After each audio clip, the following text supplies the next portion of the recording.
tal, amigos? ¿Cómo están? Me da mucho gusto saludarles en esta colaboración entre redcouch.mx e Inspiración Radio. Y como siempre les traigo el devocional del día de hoy. Hoy vamos a hablar acerca de esa quinta etapa por la que pasamos como cristianos. Y pues esta debería o debe de ser nuestro objetivo. Y no porque lo vayamos a alcanzar nosotros, sino porque el Señor lo va a desarrollar en nosotros.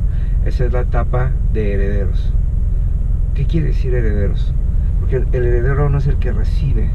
El heredero es el que recibe el voto de confianza. Porque piensa esto, dice en Proverbios: el hombre bueno dejará herederos a sus hijos y a los hijos de sus hijos. Quiere decir, el hombre que es bueno, el que tiene un corazón conforme a Dios, va a entregarle sus bienes a sus hijos, pero también les va a enseñar a sus hijos a que le entreguen sus bienes a sus hijos a la vez. Para que tengan una idea cómo funciona esto en el reino, o bueno, más bien en la cultura judía, que es de donde viene todo este fundamento, es muy sencillo.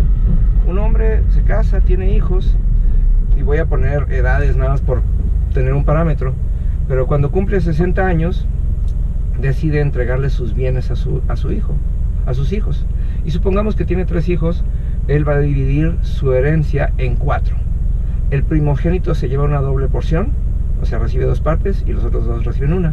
¿Por qué el primogénito recibe una doble porción? Es muy sencillo, porque como el hombre está heredando en vida a sus hijos, se queda sin posesiones, él entrega todo lo que tiene. Y esa es la parte difícil. A partir de ahora, el primogénito se convierte en el patriarca. Y este patriarca no solamente se hace cargo de su familia, sino que se hace cargo de sus padres. Por eso recibe una doble porción.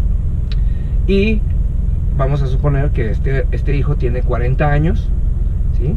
Y cuando él cumpla 60, va a tener que hacer exactamente lo mismo con sus hijos.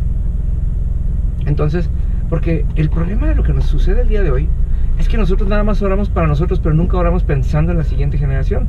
En el libro de Éxodo, en el capítulo 20, dice, si no me equivoco es en el versículo 5, dice que Dios castigará el pecado de los hombres hasta la 3ª y 4ª generación, pero que bendecirá la obediencia de los que le aman hasta 1000 generaciones. ¿Qué quiere decir? Lo que nosotros hagamos mal va a acompañar a nuestros hijos, a nuestros nietos, a nuestros bisnietos y probablemente a nuestros tataranietos, ¿sí? Pero lo que hagamos bien va a trascender hasta 1000 generaciones. Y eso es algo que no tenemos contemplado dentro de nuestro ejercicio de fe el día de hoy, el trascender. La parte interesante es que el que es heredero en el reino de los cielos adquiere esta naturaleza de pensar más allá de sí mismo y actúa primeramente en términos del reino de los cielos, que esto lo empieza a hacer o lo empieza a practicar desde que es amigo, pero ahora no solamente lo va a hacer para sí mismo, sino lo va a hacer para trascender en las generaciones. Y eso es lo interesante. Entonces empieza a adquirir la verdadera identidad del Padre y hará las cosas como Dios las hace, pensando generacionalmente, estableciendo generacionalmente y creciendo en las dimensiones del reino de los cielos. El heredero tiene una característica, y esta característica está depositada en la parábola del hijo pródigo. Llega el hijo y después de haber malgastado su herencia, va con su padre y le dice: Padre, he pecado contra el cielo y contra ti. Dice: contrátame como uno de tus jornaleros, le dice. O sea, esto quiere decir, llegó un momento en el que el hijo se dio cuenta de que la riqueza no está en tener, sino que la riqueza está en el producir. Y eso es algo que pocas veces tomamos en cuenta y pocas veces entendemos, que la riqueza está en el producir. El que es heredero no solamente obtiene la capacidad de producir, sino que vive de acuerdo a esa capacidad. Y entonces nada le faltará, ¿sí? Porque ahí es donde se cumple esa palabra del Salmo 23. El Señor es mi pastor y nada me faltará. Y fíjense, aquí se combina la primera con la última etapa. El Señor es mi pastor, porque siempre caminamos, no perdemos ninguna de las características del reino, siempre caminamos de acuerdo al reino, siempre tenemos un pastor que nos guía por dónde comer, por dónde alimentarnos, de qué manera hacer las cosas, pero también entendemos que todas las capacidades del reino vienen del Padre y están puestas en nosotros, y que ahora practicamos y vivimos como herederos.